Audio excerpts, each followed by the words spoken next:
Hello రేణుకి sorry రా, నేను కొంచెం బిజీ అందుకనే కాల్ లిఫ్ట్ చేయలేదు అంటే మీ కావ్య ఎందుకు నేను దాని గురించి ఎలా అయితే ఫీల్ అవుతున్నాను తను కూడా నా గురించి ఫీల్ అవుతుందేమో అనిపిస్తుంది. అమ్మాయి ఇంటర్వ్యూ ఇది వేరే కంపెనీకి అయినా ఫ్లోర్ చెప్పు.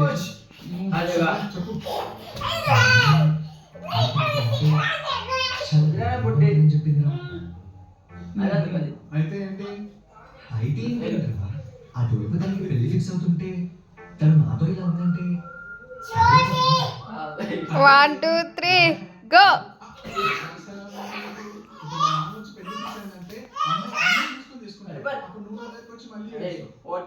ఫిక్స్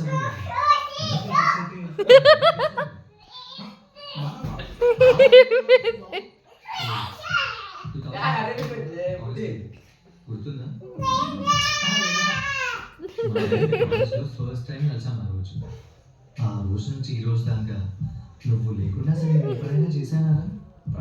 నిజం చెప్తాను నోట్కొని చెప్తాను ఏంట్రా మాట్లాడవు అయినా నువ్వేం భయపడలేదు. నువ్వేళ్ళు పెళ్ళి ఫిక్స్ అయితేనే మన పని ఇంకా ఫిక్స్ అవ్వలేదు. ఫస్ట్ సరే ఉంటాను.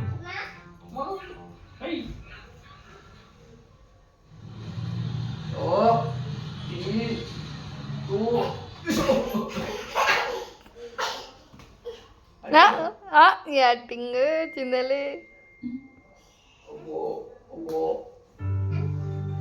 పెళ్లి సంబంధం ఏమైంది?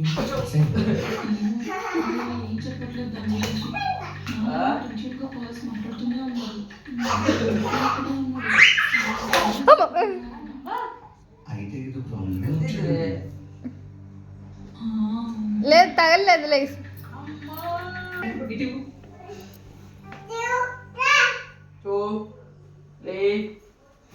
పిల్లలు కూడా ఇలానే చేస్తావా ఏంటి?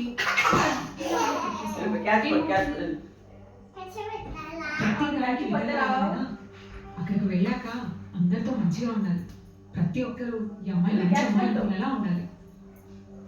ఇప్పుడు ఏంటి లైఫ్ లో వాళ్ళని ఇంప్రెస్ చేస్తూనే ఉండాలా? అలా ఉండదు వారించలేదు. నువ్వు వాళ్ళు కూడా అలానే ఉంటారు. మంచిగా ఉంటే వాళ్ళ ఇంట్లో పిల్లలు చూసుకుంటారు. అర్థమైందా? అంటే వాళ్ళకి నచ్చినట్టు కాదు. అది వెళ్ళి నాన్న అడుగు, సరిగ్గా ఆన్సర్ ఇస్తారు.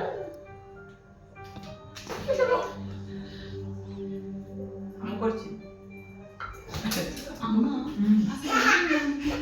వచ్చినప్పటి నుంచి కాల్స్ మాట్లాడుతూనే ఉన్నారు. పెళ్లి కొడుకు నచ్చలేదా? పెళ్లి కొడుకు నచ్చలేదా?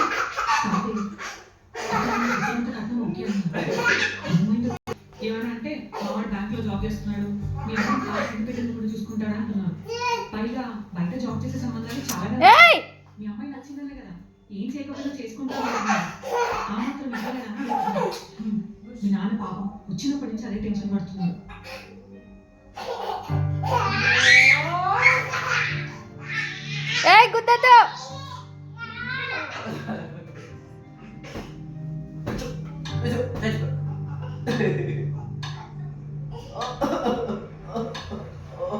ఎక్కువ పాపం వచ్చేది.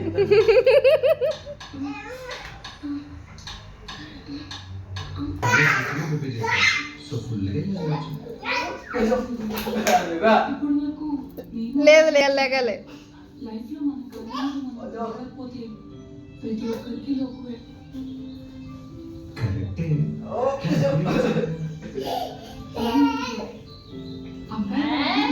అబ్బాయి ఉద్యోగం చేసుకుంటుంది, అమ్మాయి ఉద్యోగం చేయట్లేదని చెప్పి ఎక్కువ కట్నం ఇప్పుడే తర్వాత కూడా ఇవ్వాలి కదా.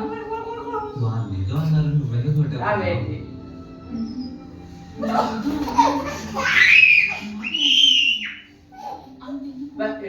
నాన్న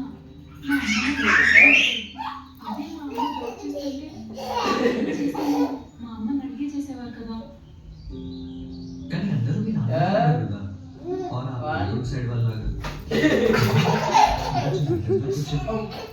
अमीर के पीछे